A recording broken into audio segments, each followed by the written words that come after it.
Welcome to Fordwich, the smallest town in England. Maybe you knew that already, but quite acclaimed for what most regard as a small village just outside Canterbury. Life along the River Stour, which in Old Saxon means fast-flowing river, started early on, over 2,000 years ago. When the Romans came to England in AD 47, Fordwich was already a major port on what is now a much narrower river which runs through the town. In Roman times, however, it was a much wider river, and the Isle of Thanet and Margate, now known for the Turner Contemporary Centre, with its kiss-me-quick hats, really was an island cut off from mainland Britain, and the only way to get there was by a boat from here and sail up what was called the Wonson Channel. Today, sadly, no more than a trickle of water, often missed as we pass up the Thanet Way by car. The importance of Fordwich came about because of the fact that the only way to transport goods until roads became safer was by sea or boat. Even before the Norman Conquest in 1066, Fordwich was a corporate member of the Cinque Ports. These 5 ports, as the name suggests, were provided with the ability to govern their own local economy and to allow local residents freedom from national taxes. Yep, even then, it's almost impossible to avoid the tax ban. As a town, it even had its own mayor. The town still has its own mayor today, but as a town with such an ancient history, you'd expect a little haunted past. Many people in the village, whilst on the way back home from either the Fordwich Arms or the Georgian Dragon, have come across the sight of many a spectre over the years. It's not just those who are in drink who see them. Many others as sober as a judge can attest the sightings. Some in their own home, but as many on the main road, and not all are of ancient origin. Some are far more contemporary. It also has a number of distinguished residents within its streets, and a number of ancient families still live within feet from where we now stand. My first tale concerns a house just up the road here. My first tale is of the house we stand nearby now. A relatively modern house built in the 1930s. Before Emma moved in here, we did some research on its history. Where the house now stands was part of an ancient Augustinian farm, founded by Archbishop Augustine in 597. The remnants of the farm may be long gone, most destroyed during the Reformation of the Church of Rome by Henry VIII in 1538, as he fought for control over the power and wealth that it contained. Where we sit was once part of an ancient barn, built here to store crops given by local farmers to the church as part of their tithe, the giving of over 10% of their crops.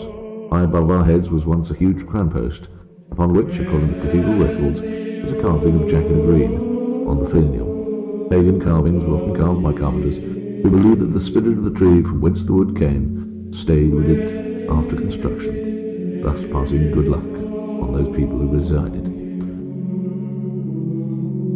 It was all done to pay tribute to the pagan god of the trees, the husband of Mother Nature, and hope for good fortune as a result. There are several of these carvings in the buildings around here. It was from this crown post that a young man around 16 years of age took his own life on the morning of February the 2nd, 1514. The archive of the cathedral has a record of this suicide, for at the time it was a sin against God. So the body would have been cast into the sea rather than buried in consecrated ground within the graveyard of St. Mary the Virgin, yards from here. This may be the reason that many spirits remain here, in the upstairs rooms. Previous residents have heard sounds of rope cracking on long-gone timbers, sounds of disembodied footsteps in the attic. In the 1970s, the elderly couple that lived here had such a rowdy night on the 2nd of February 1974, with banging doors upstairs, rapping and tapping sounds from below the floor, and a number of loud bangs. They called the local curate, who had taken over following the retirement the year before of the Right Reverend Owen Brandon, to organise an exorcism to banish the spirit. The curate can only purify the house and bless it. An exorcism can only be carried out by a bishop of the church, with many years of experience, and that can often take many days to perform. It's not like we see in the movies, and generally the spirit has been in residence, so to speak, for more than 500 years, as is this case. Seldom chance to get rid of it. Add to that the fact that it was a suicide, and the odds are really in the spirit's favour. They don't really want to move on, seem happy to remain. The eternal pain they still feel appears to be the pain of death that makes them feel alive again, ironically.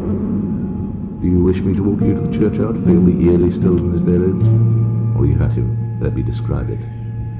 Another haunting is that of a spirit child who is said to haunt the old Georgian Dragon pub, close to the old bridge. The bridge was once a toll bridge, which charged to get across it, and records show they charged 2p for a horse, and 2p and halfpenny for a carting horse. often the case that spirits are often felt close to a running water source. Standing as it does on the banks of the Stour, it's perfectly fitted to draw energy from the river. The story is in the 1980s a young couple were at a pub, and they both had a small child, some 3 or 4 years old. His name was Todd. He always claimed to have an invisible imaginary friend called Billy. The child would often sit in his bedroom and have long conversations with his imaginary friend. His mother put it down to the loneliness of a single child in a busy pub, making up friends to play. Todd would often ask for a place to be laid at the dining table for his friend Billy. Humouring him, his mother often laid a place at the table. This went on for about a year, and just after Todd's 4th birthday, his mother heard an unusual sound. The toy bike she had bought Todd for his birthday sounded like it was being ridden in the upstairs sitting room, the floor above the bar. Annoyed that Todd must have got up late at night and started playing around with his bike, she carefully made her way up the stairs. As she got to the top of the staircase, she saw lights in the living room, and the shadows cast on the staircase of the bike. She turned into the room expecting to see Todd, but the room was empty. The bike was located next to the fireplace, one pebble still spinning. It had just been abandoned. The room felt cold, even though the fire was burning, and the grate in the window was closed. She turned and made her way up to the next floor where Todd's room was to check on him. And there was Todd, fast asleep. There was no way the child could have made that up. Could have made it up the stairs without passing her at some point. Bemused, she kissed him goodnight and made her way back down the stairs. Passing the sitting room door again, she saw shadows again, and this time clearly heard there was no mistaking the sharp, shrill sound. She stopped in her tracks and again cautiously peered into the room. The bike had moved some 10 feet from the opposite wall and was now on its side. There was a cold rush of air blowed from the door, and hurried back downstairs to steady her nerves in the bar. 7 months later she invited her sister to stay over for Christmas. When the space was short, she put her up in Todd's bedroom. On the second night, her sister Rosemary told her an odd thing happened late at night. An odd thing happened late at night, before in Todd's room. On the second night, her sister Rosemary told her. On the second night, her sister Rosemary told her that an odd thing happened late the night before in Todd's room. She got to bed around midnight, having left her sister in the sitting room, and having prepared herself for a good night's sleep. The room seemed cold, but the window was fastened. Not a breath of wind. Radiators were hot. She felt a distinct air of coldness in the room. She settled down for a night's sleep, but awoke early, a cold breath of wind on her cheek. At around 6, as the sun came up, she found a razor blade that had been left in the old Belfast sink in the corner of his room. Horrified, she checked on Todd. To her horror, she found the sheets and blankets in Todd's bed were ripped to shreds. Yet Todd, sleeping soundly, completely unharmed. In the new year, the tenancy agreement came to an end, and the family were just about to leave in the removal van. It was a strangely cold, still day with not a breath of wind, clear sun but not a cloud in the sky, and Patricia decided on a whim to go up to Todd's room. The door was ajar. Although she's not a believer in the spirit world, she said in a clear voice, "If you want to come with us, Billy, give me a sign." She was shocked. At that moment when the window flew open. She was shocked, and at that moment the window flew open. She was nearly knocked over by a fierce gust of wind. She had forgotten Billy, all the events of that year. Todd started school the next year, but since forgotten about his imaginary friend Billy. Just over the bridge was once the location of the pillory.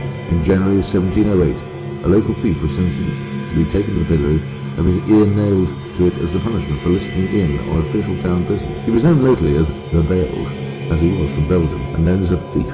He may well have been a spy too, but no records confirm that.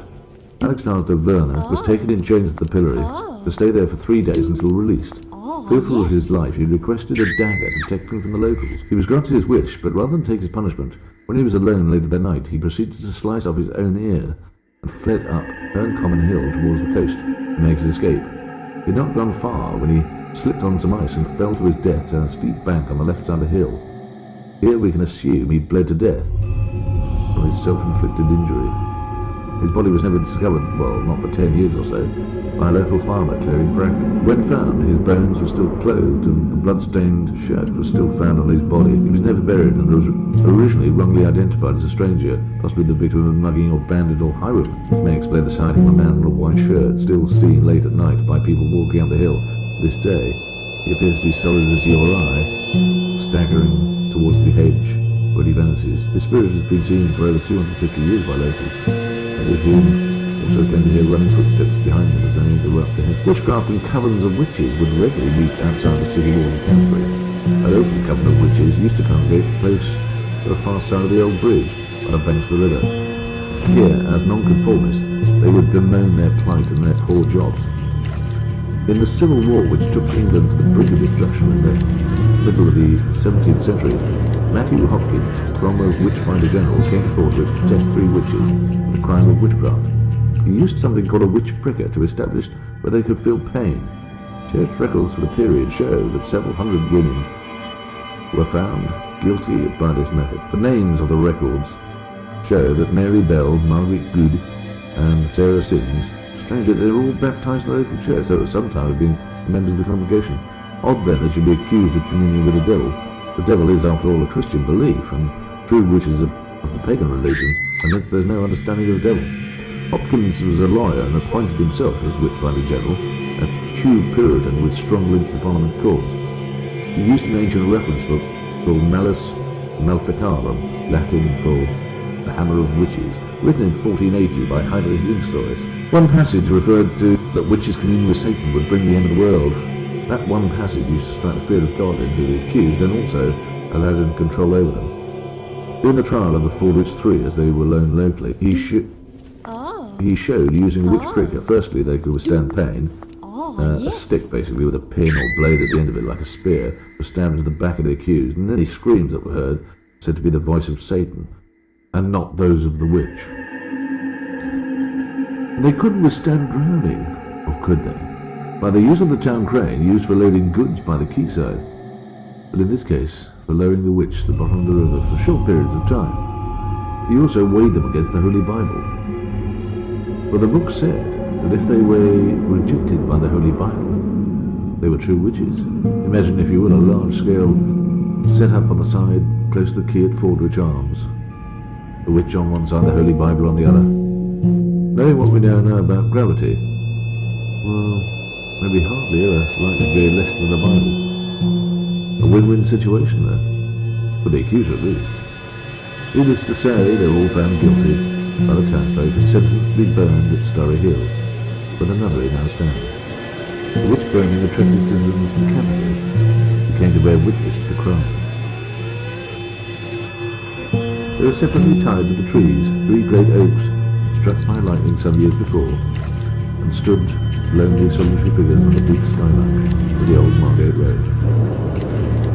Then a long iron nail was placed just below their chins, nailed home to the trunk. A muslin band, twisted with 12 charges of gunpowder, tied tightly around their necks. Next they placed wood at their feet, and covered them in hot tar, and finally white feathers were spread over their body, tarred and feathered.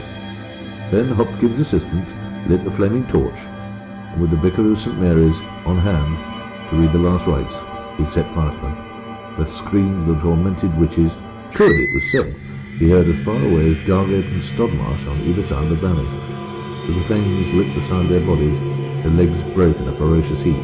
The bodies dropped, fixed only then by the nails through their throats, thus cutting the brainstem. The writhing stopped, and then the explosive planted blew the head off. Now, all those years later, screams of something is heard on Story Hill late at night. Not just on the anniversary, but sometimes even now. People walking along the little lane to Westmere hear what could be the sounds of the screams of the Fordwich Three. Was it merely the screeching of badgers in the woodland below? Yes.